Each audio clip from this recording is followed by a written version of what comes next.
Seguimos en Conexión B Análisis, entrevista. Vamos a nuestro campo innovador con el ingeniero Francisco Javier Ugalde Acosta, investigador del INIFAP del campo experimental Cotaxtla. Paco, adelante, buenas tardes. Hola Jorge, muy buenas tardes y al auditorio de Conexión.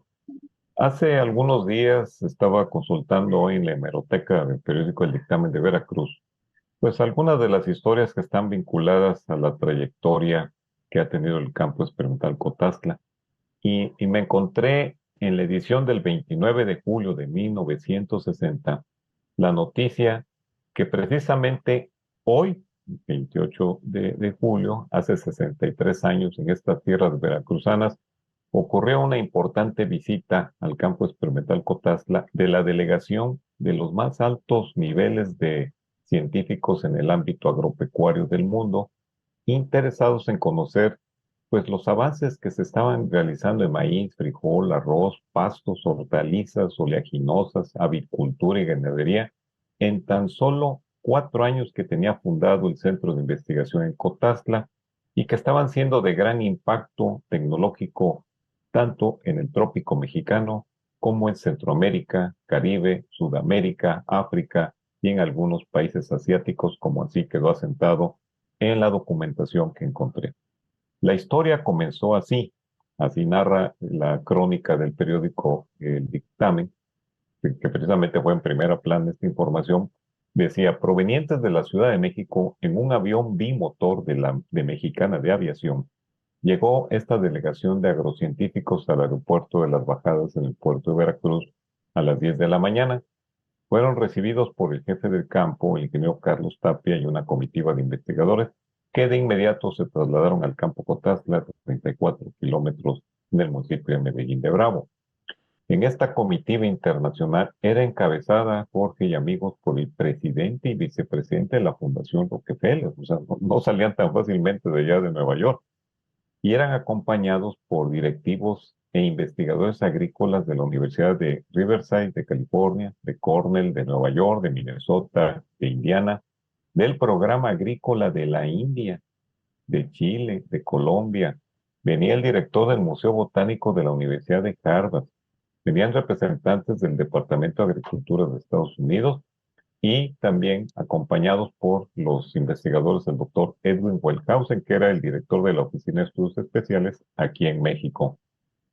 Pero también venía el director del programa de mejoramiento genético de maíz, perdón, de trigo, que más adelante les comentaré quién es precisamente un personaje de gran talla mundial. La visita consistió en examinar los trabajos en conjunto que investigadores mexicanos y de Estados Unidos realizaban en las tierras tropicales de México. En esa época, lo más importante que se había logrado era la variedad B520C y el H503, que ya eran sembrados por miles de productores en una geografía vasta internacional, al igual que el frijol jamapa y la introducción de pastos de todo el mundo previamente evaluados, ya eran utilizados por los ganaderos mexicanos. Estas aportaciones generaron importantes logros científicos en la agricultura que incrementaron el rendimiento en campo, mejoraron sustancialmente la economía de familias rurales, Jorge.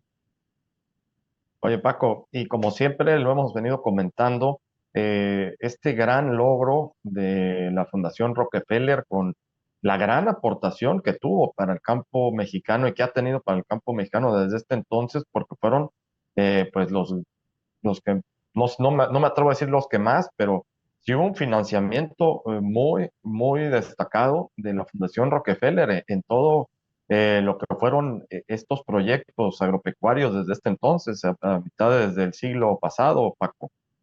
Sí, desde 1954 hasta 1960, la Fundación Rockefeller estuvo financiando la construcción, mobiliario y equipamiento de varios campos experimentales del país, y particularmente el de Cotazla fue el más importante, que cabe mencionar que mucha de esa infraestructura sigue utilizándose, Jorge.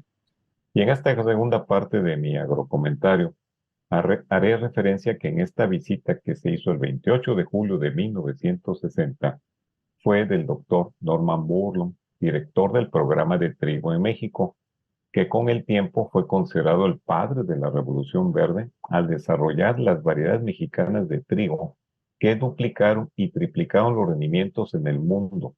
evitaron que cientos de millones de personas murieran de hambre, lo que fue más que suficiente para que en 1970 recibiera el Premio Nobel de la Paz. Y esta fue la frase que anunciaba el Comité Noruego de Nobel, que lo encontré en una película antigua en el Internet y decía, hemos tomado esta decisión con la esperanza de que esto también le dé paz al mundo. Y aparece ahí Norman Borlaug, que al recibir el premio Nobel, estas fueron sus palabras. Soy solo un miembro de un vasto equipo formado por muchas organizaciones, miles de científicos y millones de agricultores, en su mayoría pequeños y humildes, que durante muchos años han estado librando una guerra silenciosa contra el hambre. Menciono que estas variedades fueron formadas por el equipo de Norman Borlaug, donde estaban grandes investigadores de trigo de aquí, del INIFAD, lo que antes era el INIA. El doctor Norman Borlaug fue profesor y guía de varios miles de hombres y mujeres que se dedicaron a las ciencias agrícolas en 50 países, la mayoría entrenados en México y que tienen el orgullo de haber sido sus discípulos.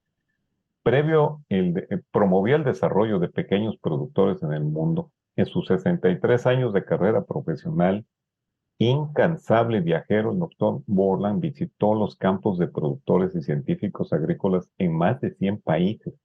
Se estima que a lo largo de su vida habló personalmente con medio millón de personas, entre productores, técnicos, alumnos, ciudadanos, para exponer ante ellos los retos y complejidades de la producción mundial de alimentos. Hoy en día, Jorge y amigos, se siembra más de 80 millones de hectáreas en el mundo con los trigos generados a partir de esta labor innovadora del doctor Borlaug.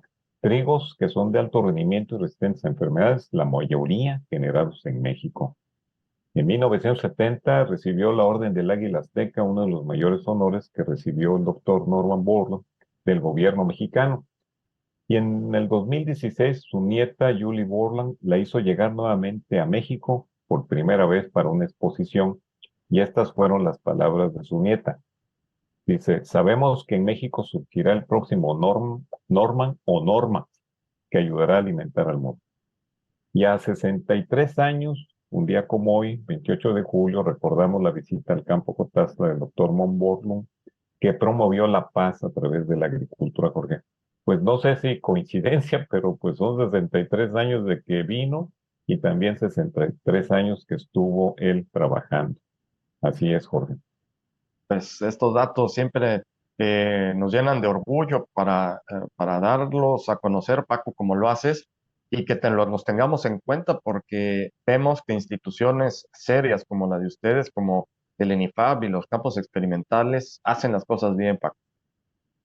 Pues gracias, Jorge, y voy a concluir con una frase que el doctor Norman Borlaug dijo, el hombre puede y debe prevenir la tragedia de la hambruna en el futuro.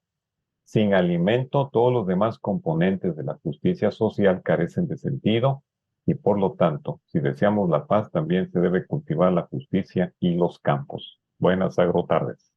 Vaya, qué cierre, Paco. Como siempre, muchísimas gracias al ingeniero Francisco Javier Ugalde Acosta, investigador del ENIFAB del campo experimental Cotaxtla en nuestro campo innovador. Vámonos al corte, regresamos.